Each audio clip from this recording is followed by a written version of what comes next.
నీ ప్రాణము దక్కించుకోవాలనుకుని నువ్వు సిద్ధపడు. నీవు సిద్ధపడు. నీతో కూడా ఉన్న వారిని, నీ ఇంటి వారిని, నీ బంధువులను, నీ కుటుంబీకులను అందరినీ సిద్ధపరచమని దేవుని యొక్క లేఖనం చెప్పబడుతుంది. ముందు నీవు నీ ఇంటి వారు సిద్ధపడండి. నీతో ఉన్న వారందరినీ సిద్ధపరచు. ఎవరైతే సిద్ధపడతారో వారు రక్షణ పొందుతారు. ఎవరైతే సిద్ధపడలేదో, నోవాహుతో చెప్పినప్పుడు ఆ ఇంటి వారు సిద్ధపడ్డారు. నోవాహు సిద్ధపడ్డాడు, తనతో ఉన్న వారిని సిద్ధపరిచాడు. కానీ తక్కినోళ్ళు చెప్పినను వినలేదు, వారు నాశనం అయిపోయారు, వరదల్లో కొట్టుకుపోయారు. కనుక క్రైస్తవ బిడ్డలారా, దేవుని బిడ్డలారా, వాక్యం ఉంటున్నట్టు వారులారా, మీరు సిద్ధపడండి. మీరు సిద్ధపడండి. నీ కుటుంబంలో ఉన్నటువంటి నీ కుమారులు కానీ, నీ కుమార్తెలు కానీ ఎవరైనా సరే ఇంకా సిద్ధపడకపోతే వారిని కూడా సిద్ధపరచండి. ప్రభువును ప్రార్థన నేర్పించండి.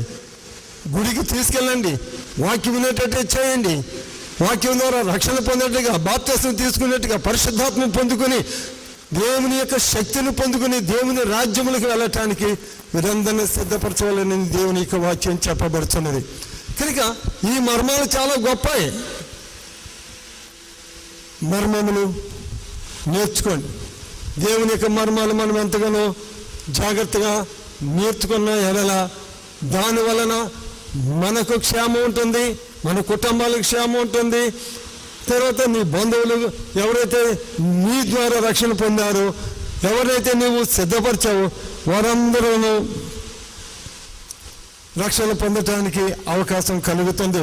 పరలోక రాజ్యములో దేవుని దగ్గర ఉండటానికి గొప్ప అవకాశం కల్పించినోడు అవుతున్నా. కనుక సిద్ధపడండి. నువ్వు సిద్ధపడని ఎడల విడవబడతావు. సిద్ధపడకపోతే నీకు నష్టం కలుగుతుంది. సిద్ధపడకపోతే కీడు కలుగుతుంది.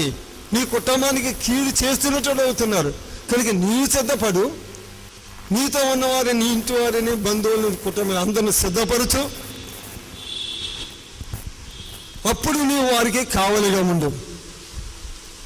కనుక జాగ్రత్త. మళ్ళీ చెడిపోతారేమో, పడిపోతారేమో, లోకానుసారంగా తిరుగుతారేమో, వారిని జాగ్రత్తగా ప్రార్థనలోను, విశ్వాసంలో, భక్తిలోను హెచ్చరిస్తూ వారిని కాపాడుతూ ఉండాలి. దేవునికి స్తోత్రం కలుగును గాక. హల్లెలూయా. కనుక సిద్ధపాటు ఎంత అవసరమై ఉన్నట్లుగా మనం చూస్తున్నాం. అదే మత్తయి సువార్త చూడండి, 25వ అధ్యాయం 10వ వచనంలో దేవుని వాక్యాన్ని మనం ఒకసారి పరిశీలన చేసినట్లయితే ఇక్కడ రాయబడినట్టు మాట సిద్ధపాటును గురించి ఈ యొక్క మర్మాలు సిద్ధపడమని చెప్పుతున్నాయి. కనుక ఈ మర్మముల ద్వారా నువ్వు నేర్చుకున్నది సిద్ధపడు. దేవుని రాకడ సిద్ధపడు. రేపు ఏమి సంభవించని నీకు తెలియదు. సమయం ఉండగానే, ఈ సమయంలోనే నీ బొందులో ఊపిరుండగానే యేసు ప్రభువును నమ్ముకుని లోకం విడిచిపెట్టి, పాపం విడిచి, చెడుని విడిచిపెట్టి సిద్ధపడవలసినటువంటి సమయం ఆసన్నమైనది. 10 వచ్చింది. వారు మత్తయి సువార్త 25:10.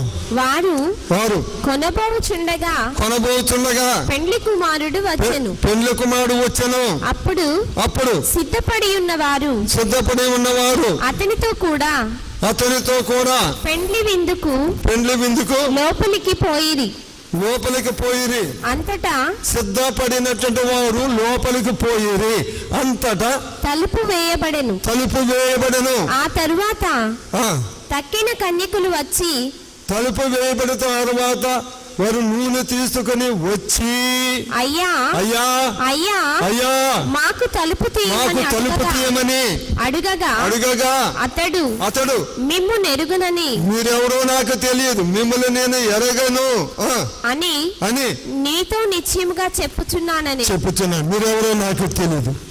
ఎందువల్ల ఆయన ఇదిగో నేను త్వరగా వచ్చుచున్నానని చెప్పినప్పటికీ ఆయన మాట వినకుండా, లెక్క చేయకుండా, నా ప్రాణమా తినుము, త్రాగుము, సుఖించు, స్వేచ్ఛగా హాయిగా ఉండని నీ ఇష్టానుసారం నీ శరీరానికి, నీ మనసుకు చెప్పుకొని, నీ శరీరము చెప్పిన దానికి నీ మనసు చెప్పినదే లోకాసులకు బానిసలైపోయి తిరిగా. అందుకనే సిద్ధపాటు లేదు. కనుక ప్రభువు చెప్పినప్పటి మాట కూడా నువ్వు లెక్క చేయలేదు సిద్ధపడమని. అప్పుడు ఏమంటాడు ప్రభు? మీరెవరో నాకు తెలియదు, మీరెవరో నాకు తెలియదు. ఈ యొక్క దినము ప్రభు టీవీ ద్వారా మీకు హెచ్చరిస్తున్నాను. సిద్ధపడండి, రక్షణ పొందండి, విశ్వాసములో స్థిరంగా ఉండండి, మర్మాలు తెలుసుకోనండి. ఈ మర్మాలు నీ జీవితానికి ఎంతో ఉపయోగకరంగా ఉంటున్నట్లుగా చూస్తున్నాం. దేవుని స్తోత్రం. హల్లెలూయా, హల్లెలూయా. 1 కొరింథీయులకు రాసిన పత్రిక 9వ అధ్యాయం 27వ వచనాన్ని ఒకసారి మనం జ్ఞాపకం చేసుకుందాం. ఈ యొక్క టీవీ ద్వారా వింటున్నటువంటి దేవుని బిడ్డలారా, జ్ఞాపకం చేసుకోనండి. దేవుని వాక్యము నిన్ను బ్రతికిస్తుంది.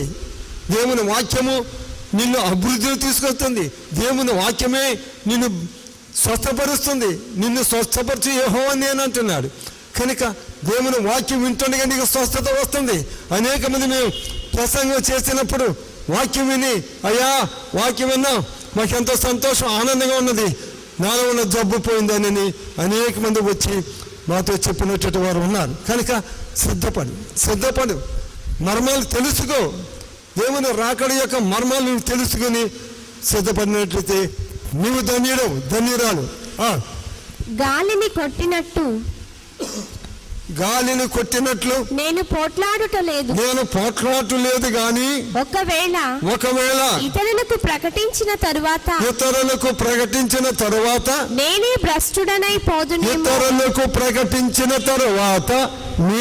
భ్రష్టుడనైపోదునేమోనని నా శరీరమును నలగగొట్టి దానిని లోపరుచుకొంటున్నాను. దేవుని స్తోత్రం. హల్లెలూయా.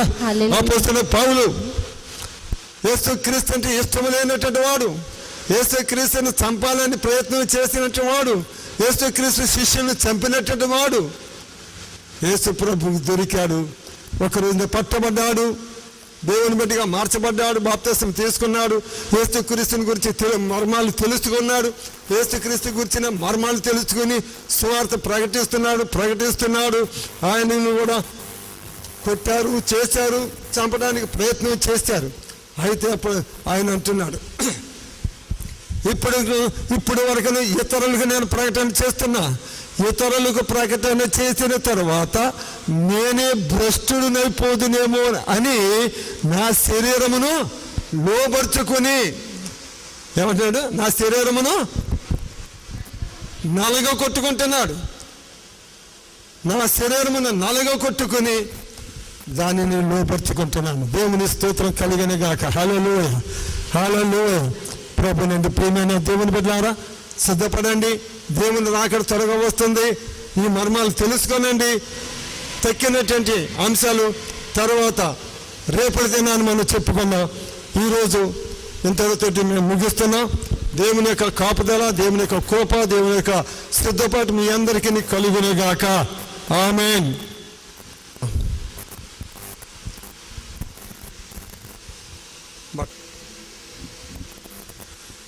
ప్రార్థన చేసుకుందాం.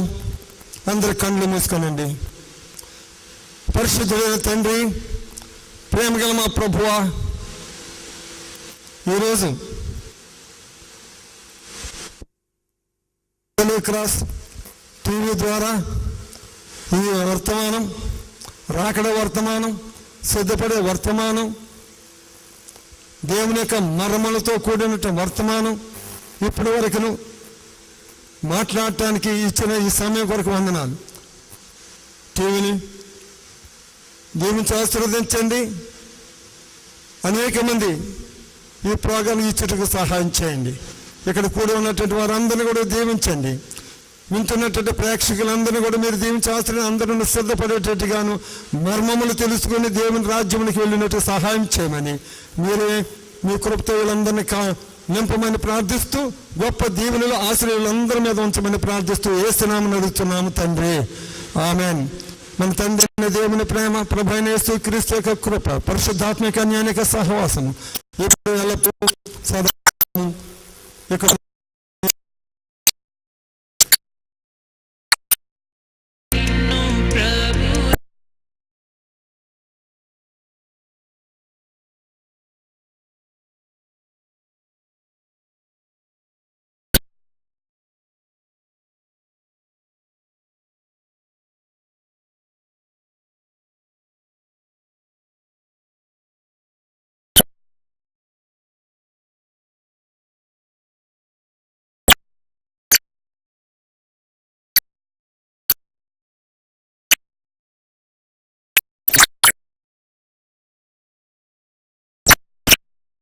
ప్రార్థన అవసరం.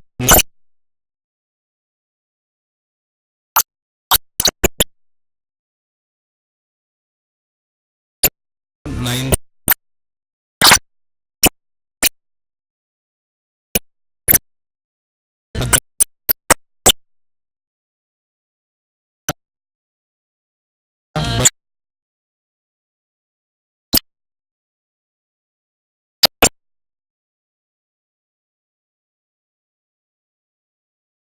బిషప్